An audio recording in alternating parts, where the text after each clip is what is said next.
partir de agora você passa a acompanhar pela sua TVA o programa Espaço Cidadão. Eu gosto sempre de frisar Espaço Cidadão, que sempre aborda um tema que interessa a todo o estado de Santa Catarina, só tem na sua TVA. O nosso tema de hoje é Educação e Lei da Palmada. As duas coisas podem caminhar juntas? As duas coisas devem caminhar juntas? E eu recebo a visita da Maria Alice Moreira Bampi. Ela é presidente da Associação Brasileira de Psicopedagogia de Santa Catarina. Maria Alice, muito obrigado por atender o nosso convite. Obrigada também pelo convite. Maria Alice, é a favor ou contra a Lei da Palmada? Eu vou dizer que eu sou a favor, eu vou dizer que sou contra. Eu entendo a Lei da Palmada, entendo. Mas ela, vamos dizer, por que ela foi criada? Para tirar os exageros. Porque os exageros é que realmente... Sabe que tem crianças que foram mutiladas pelos pais? Claro, claro. Porque quando você bate numa criança, se você não tem o controle sobre a sua emoção, você pode extrapolar realmente. Então como é que eles vão medir isso aí? Então elimina. Ninguém bate e joga a lei. Bom, mas há controvérsias também, a gente sabe nesse disso. Sentido. Não é? Por exemplo, eu vou te citar um exemplo meu. Eu levei uma meia palmada do meu pai, a outra metade foi a minha mãe que acabou recebendo, e eu nunca senti absolutamente nada por isso. Eu compreendo que o caso meu foi completamente diferente de muitos casos. Muitos casos são iguais ao meu, uma palmada e acabou. Não é? Mas a gente sabe que existem casos que não é palmada, é agressão mesmo. Uhum. E a solução, então, foi generalizar, foi isso? Como é que vai medir isso? De que forma? Não tem como. Não tem como medir. Então, tem a lei e pronto. É claro que muitos pais, eles têm um bom senso, né? Eu sei que muitos pais dão uma palmada bem dada numa criança. Eu sei que dão. Mas, ainda assim... se você estiver fora da situação, você se assusta vendo um pai agredir uma criança, mesmo que seja só uma palmada. Agora, mexe muito com a gente. Agora, será que a lei também não pensou muito mais nos exageros dos pais do que na realidade? Ela não colocou todo mundo numa vala comum? Coloca, mas assim, ó, nós somos obrigados a avançar desse desenvolvimento das relações. Obrigada a avançar. E nós temos a palavra. A palavra ainda é o nosso melhor recurso para educar uma criança, para educar um aluno, para melhorar as relações entre duas pessoas, ainda é a palavra. E a palavra, ela não fere. Ela atinge e não fere. A gente poderia dizer que isso deve começar já dos primeiros dias de vida, ou seja, o filho ou a filha sentir a necessidade de se obedecer, porque eu sou do tempo que bastava um olhar do pai. Isso hoje em dia não existe mais, quer dizer, são duas situações diferentes. Sim, porque as relações entre pai e filho mudou muito. Exato. Mudaram muito essas relações. Eu acho que mudaram para pior. Olha, não é assim que mudaram para pior. Elas mudaram, eu acredito que foi para melhor. Os pais são mais próximos dos filhos, os pais se divertem mais com os filhos, os pais brincam mais com os filhos, os pais se sentem mais próximos dos filhos. Todos? Claro que não. Deixa eu só te perguntar outra coisa, Maria Alice. Infelizmente a gente sabe disso, os números mostram, tem muito pai que eu estou pagando a escola, é problema da escola. Quando na realidade berço e educação é dentro de família. Casa. Uhum. Concorda comigo? Perfeitamente, família. E por que tem pai que simplesmente pelo fato de pagar a escola, ele acha que a responsabilidade é dos professores? Vocês lá naquela escola não estão ensinando bem meus filhos. Como é que você vê isso hoje? Porque educar dá muito trabalho. Educar dá muito trabalho. É muito fácil você criar um filho. Educar é bem mais complicado. Educar é bem mais difícil, exige muito mais de você do que simplesmente criar. Criar é como você disse, dá o dinheiro, compra o alimento, paga a escola, está tudo resolvido. Estou pagando, pronto. Acabou-se. Agora educar. Educar exige muito mais, tanto de você, de nós como pais, quanto dos professores. E isso aí tem a origem, é o berço. na questão do ato de educar, com certeza é família, com certeza. Bom, nós vamos a um trabalho feito pela Emily a respeito de como educar seus filhos sem utilizar palmada. A Emily Sani vai nos mostrar tudo isso a partir de agora.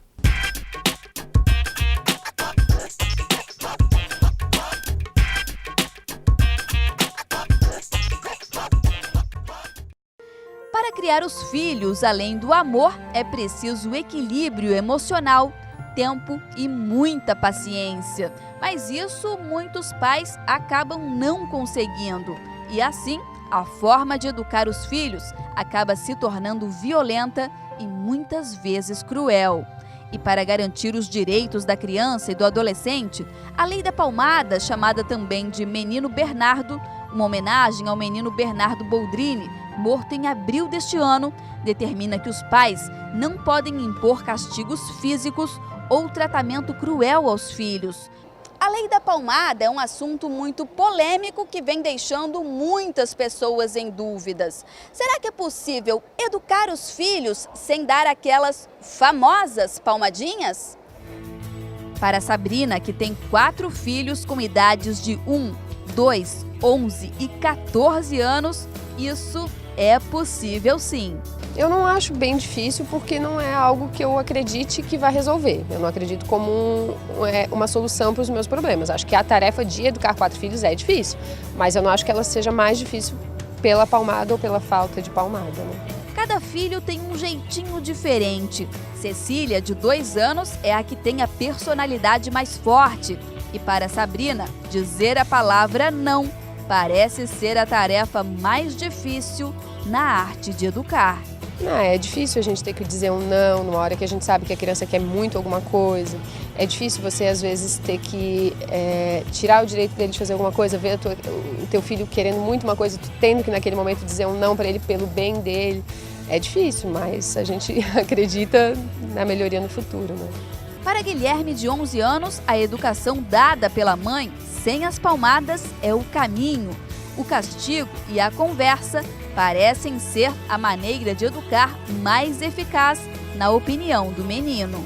Eu acho que é até uma coisa certa fazer em vez de bater, porque bater seria uma coisa não muito legal, porque você não estaria ensinando o seu filho, você estaria como um rei botando medo em seus súditos para que eles obedecessem a eles.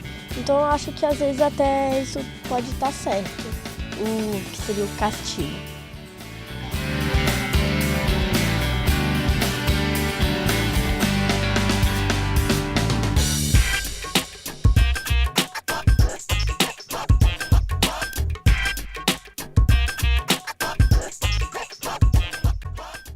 Maria, você me impressionei com as palavras da criança, né? Sim. O rei não atender os seus súditos. Seus súditos, sim. Quer dizer, uma criança já inteligente com outro nível, essa não precisa bater nunca, né?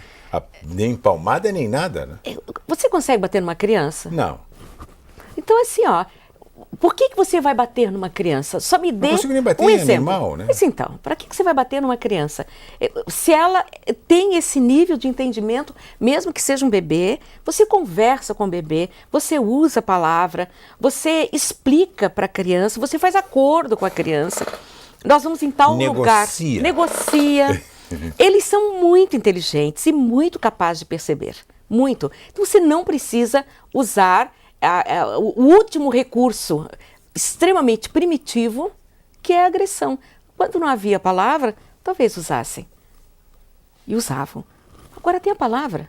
Tem os argumentos, tem explicação, tem a atenção da criança, tem a afetividade, tem os acordos que você faz com a criança. Nós vamos em tal lugar, lá vai acontecer isso, você vai encontrar isso, eu espero isso de você. Estamos em acordo? Estamos. Pode ter certeza que a criança vai seguir aquilo ali que você acordou com ela. Maria Alice, você me fez lembrar da minha mãe. Vou lhe contar uma história aqui que eu tenho que rir, inclusive. A gente visitava uma senhora no Estreito, eu devia ter 5, 6 anos, e ela dizia, nós vamos lá na casa da fulana e tal, eu não me recordo o nome, disse, você não repita o café.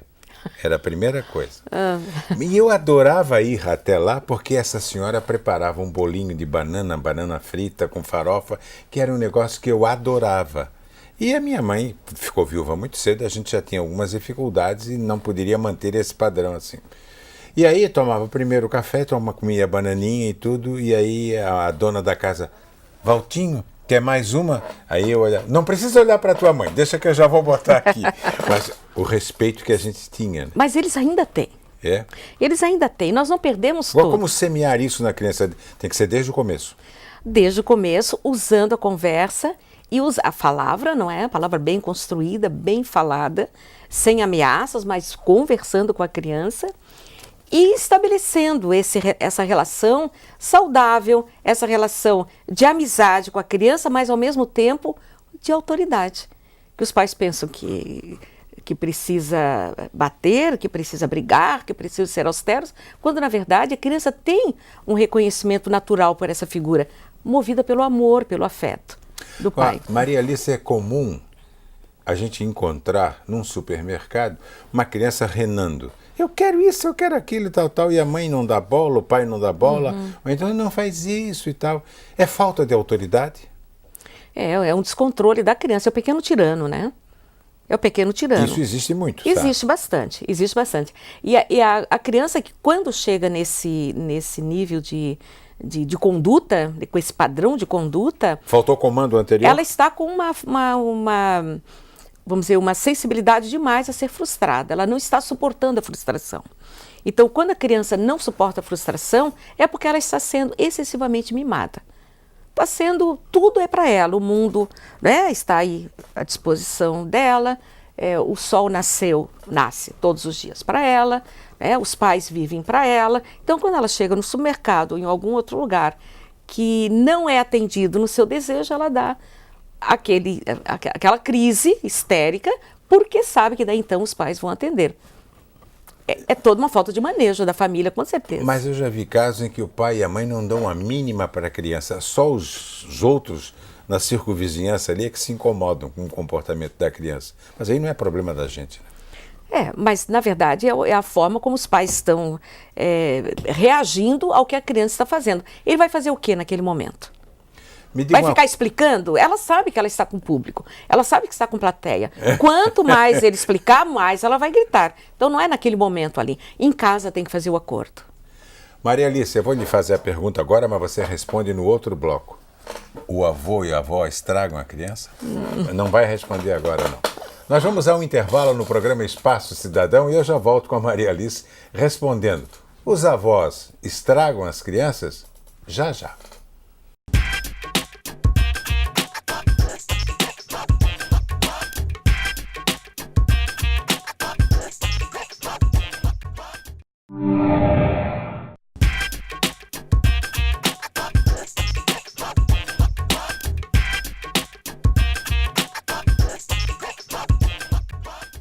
Estamos de volta pela sua TVAL com o programa Espaço Cidadão. Eu gosto sempre de lembrar, um tema de interesse de todo o estado de Santa Catarina e o mais importante, Espaço Cidadão só tem na TVAL. E a resposta? Qual é a resposta em relação à pergunta que eu lhe fiz no final do primeiro bloco? Os avós mimam e atrapalham? Não. Não.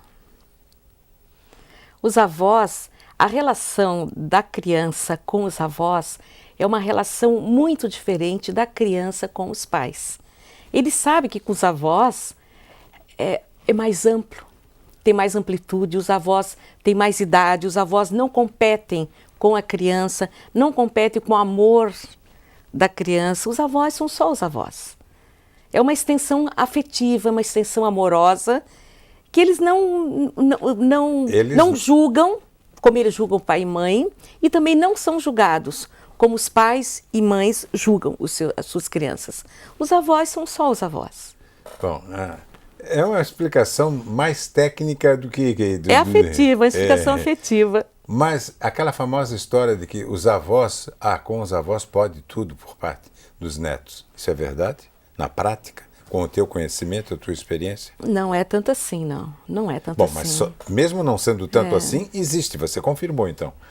Mas assim, ó, não é que os avós, que os netos possam tudo com os avós. Muito pelo contrário. Às vezes as crianças com os avós têm uma atitude, têm um comportamento extremamente equilibrado, coerente, que não tem depois com os pais.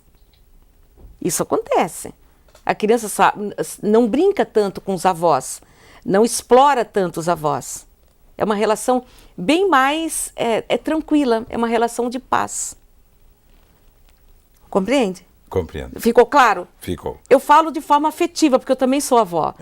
De 9 netos. Barbaridade. Qual dos 9 é o predileto? Olha, não tem, O né? primeiro? Não, a primeira tem 16 anos, é o amor da minha vida, mas a última também é... Todos são muito amados, todos. Cada um com a sua especificidade, cada um com a sua personalidade, cada um com o seu jeito. Você até me pareceu político agora, ficou completamente em cima do muro. Política, né? Bom, me diga uma coisa. Falar alto pode ser encarado como já uma agressão? Se enquadra com a lei da palmada ou não? Porque às vezes o comportamento verbal do pai, da mãe e tal, não me teme, faz. Isso também influencia a criança? Olha, eu gosto muito da citação de Maurício Druon no livro O Menino do Dedo Verde, em que tem uma passagem que diz assim: quando os adultos falam alto, as crianças não escutam. Então, é verdade. Quando você fala alto, metade da sua razão já está perdida. Você começa a falar mais baixo, a criança para te ouvir e te atende. Isso se aplica para o adulto também? Também, com certeza. Se a pessoa vem com agressão verbal e sim. tal, você só escuta, diz, terminou? Terminei. Então agora vamos conversar. Agora vamos conversar, sim. O comportamento dessa primeira pessoa vai mudar radicalmente. Com certeza. Na sala de aula, os professores também têm a mesma questão.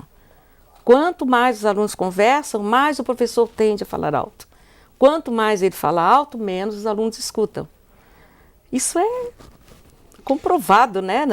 Já que a gente está falando em educação e palmada, o professor hoje, ele é valorizado pelos alunos? Os pais, de uma maneira geral, se preocupam em orientar os filhos para respeitar os professores ou isso não acontece? Olha, Walter, essa sua colocação ela é importantíssima. Isso vale a pena parar só para um programa só para essa questão. A valorização versus desvalorização do professor. Não se fala nem em salário, você fala no comportamento do professor dentro da sala de aula. Exatamente. Então, a criança respeita menos os adultos e, em decorrência disso, também tem respeitado muitíssimo menos o professor. Mas não em função do que o professor suscita a ele, mas em função do que a sociedade espelha para a criança quem é o professor. Então, há um desrespeito da sociedade com o trabalho do professor, com o professor em si, e fatalmente a criança depois vai reproduzir também esse tipo de comportamento. E a sociedade transfere para o professor toda a responsabilidade. Exato, toda a responsabilidade. E se deu certo, o mérito é da família que educou, e não do professor. E se deu errado, é tudo culpa do professor. É, da escola. Então o professor é extremamente sobrecarregado, porque ele tem que dar aulas, ele tem que educar, ele tem que usar a palavra, que é extremamente importante, ele tem que dar o exemplo, ele tem que se alimentar, ele tem que se cuidar, ele tem que se preparar as outras aulas. Preparar as aulas, ele tem que se cuidar das agressões nas escolas. Então, são situações demais para uma pessoa só, dentro de uma sala de aula com 30, 40 crianças. Então, essa questão da valorização do professor tem que ser extremamente repensada na nossa sociedade. Nós precisamos urgentemente resgatar o respeito e o valor pela figura do professor. Marielice, eu toquei nesse tema por uma razão. Uns números uma semana que eu tomei conhecimento disso. 80% dos professores das escolas municipais e estaduais de Belo Horizonte, 80%, 8 de cada 10 já foram agredidos. Então, bom, vamos até encerrar por aqui, porque isso é um número simplesmente alarmante. Exato. Escolas municipais e escolas estaduais na cidade de Belo Horizonte, 80% já foram agredidos. Bom, nós temos agora, Marielice, para você responder diretamente, 5 perguntas formuladas por telespectadores. Vamos ao trabalho da Emily Sani nas ruas aqui de Florianópolis. Eu queria saber a partir de que idade que a criança começa a sentir raiva. Será que uma criança com 11 meses já sente raiva? Hein, Maria Alice? A raiva é uma manifestação, né, da frustração. Ela está se sentindo frustrada por alguma coisa. Ou não estão compreendendo, ou ela... Não estão atendendo, não é? Se ela é muito pequena, como ali parece ser uma criança de 1 ano e meio, 2 anos, possivelmente ela quer falar alguma coisa, quer contar alguma coisa, quer dizer alguma coisa e não está sendo atendida na sua necessidade, então ela manifesta, né, esperneia, né, joga as coisas, mas tem que ver o que está acontecendo com essa criança, na verdade. Ela pode até ter um tipo de choro diferente daquele de dor. Eu pergunto o que você quer, né? O que está acontecendo? Por que você está fazendo isso? Fale com a mãe. Fale, diga o que você está sentindo. Então, faça esse apelo para a criança. Ela vai te responder. Vamos a uma outra pergunta diretamente para você, Maria Alice. Eu gostaria de saber o que fazer quando meu filho pequeno falar palavrão. Bom, mas será que até no pequenininho já chegou o palavrão? Bom, eu me lembro uma vez eu disse um nome e a menina com 7 anos, que é a minha enteada, a enteada do meu filho, disse o seguinte: eu escuto coisa pior na escola. Exato. Como resolver isso? A questão do palavrão, ela é muito ambiental. É do ambiente. Quem é que está falando palavrão para essa criança? Uma outra criança que aprendeu em casa. Claro, mas você não pode... Mas que idade tem essa criança, né? É relativa. Então, se ela tem 2, 3 anos, está falando isso, para ela falar um palavrão, ou falar abacate, ou falar melancia, qualquer coisa é tudo igual para ela. Vai depender da reação que faz um adulto. Se o adulto fica muito apavorado com o que ela diz, ela diz, opa, essa palavra teve um efeito. Não sei por que é, mas... Armazena para usar na hora certa. Quando precisar, eu vou usar essa palavra, porque o pai e a mãe ficam muito bravos. Deve significar alguma coisa. Porque se ela é pequena assim, não tem significado para ela nenhum palavrão, a não ser uma ofensa social. É o que ela está percebendo que dá efeito. Então, se ela a criança tem condição de armazenar isso e usar em outra hora? Usa, com certeza. Ela sabe, vai depender da reação do adulto. Bom, vamos à terceira pergunta para você, Maria Alice. Eu queria saber se videogames com jogos violentos pode gerar agressividade no meu filho. Aliás, a internet hoje oferece de tudo. Há que ter primeiro controle de pai e mãe no equipamento. A questão dos jogos, a questão dos eletrônicos, ele é um fascínio. Nós não acompanhamos mais, né? Não acompanhamos. Um dos meus filhos tinha 2 anos, eu chamava o meu filho para ligar o videocassete, para eu gravar algumas coisas. Ele tinha 2 anos e eu não sabia operar aquilo, na época do videocassete. Como é que eles aprendem tão rápido? Muito assim? rápido. Eles nasceram nesse mundo eletrônico. Eles nasceram. Não adianta dar um controle remoto para uma criança que ele não quer. Ele sabe que é um brinquedo, ele quer aquele controle remoto que realmente funciona, aquele que muda as coisas, que ele fica ali com o controle. Agora, os jogos eletrônicos, tem muita coisa boa sendo oferecido, né, por essa tecnologia toda. Agora, por que você vai dar um jogo eletrônico violento para sua criança? Que idade ela tem? Ela tem condições de entender aquilo? Ela tem condições de jogar aquilo? Não. Tem jogos que têm idade. Há pouco tempo atrás, para minha surpresa, um dos meus netos pegou um jogo eletrônico e disse, não, esse aqui é só para 17 anos. Só que ele tem 4 anos de idade. Esse aqui é para 17 anos. Esse aqui é para o meu pai. Então, assim, como é que você vai dizer, está certo, está errado, não pode, pode? Tem que haver um bom senso nisso aí. Você não leva um filho... Tem que haver acompanhamento, né? E acompanhar, com certeza. Acompanhar, saber o que está levando para casa, o que está comprando para o seu filho, o que ele está jogando, jogar com ele, porque o jogo em si não vai deixar ninguém agressivo. O jogo em si.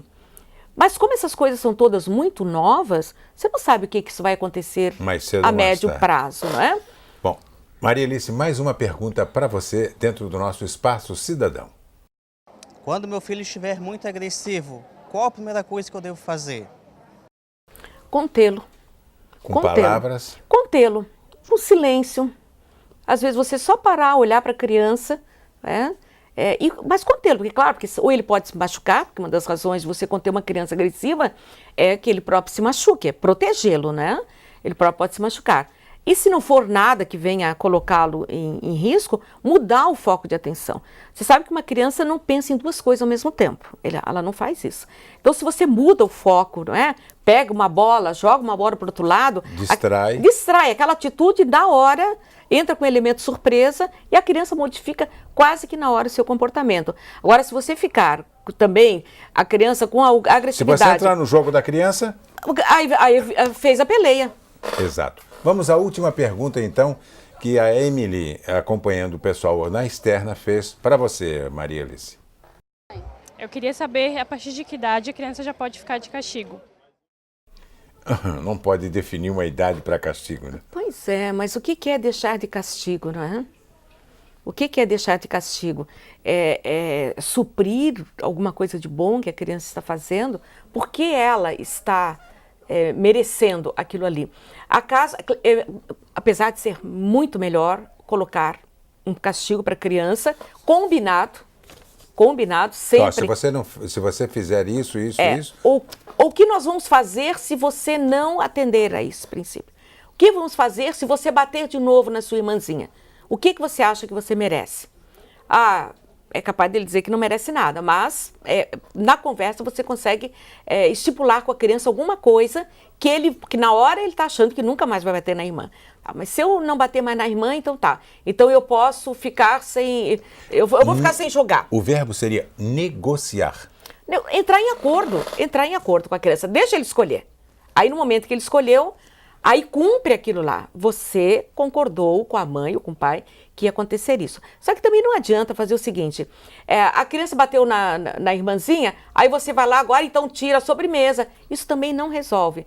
Bateu na irmã, vamos lá agora, você vai pôr um gelo no machucado da irmã, agora você vai lavar as mãos da irmã, você vai pentear os cabelos dela. Uma compensação. Fazer uma troca afetiva por alguma coisa negativa que ele tenha feito com a sua irmãzinha ou seu irmão. Maria Alice, muito obrigado pela aula. Obrigada. Eu entrevistei no nosso programa de hoje Espaço Cidadão, que abordou o tema educação e a famosa história da palmada. Eu abordei todo esse tema com Maria Alice Moreira Bamp. Ela é presidente da Associação Brasileira de Psicopedagogia aqui no estado de Santa Catarina. Nosso tema foi importante para todo o estado de Santa Catarina. Na semana que vem nós vamos voltar com outro tema também bem interessante. Fique com a gente. O Espaço Cidadão só tem na sua TVAL. Até lá.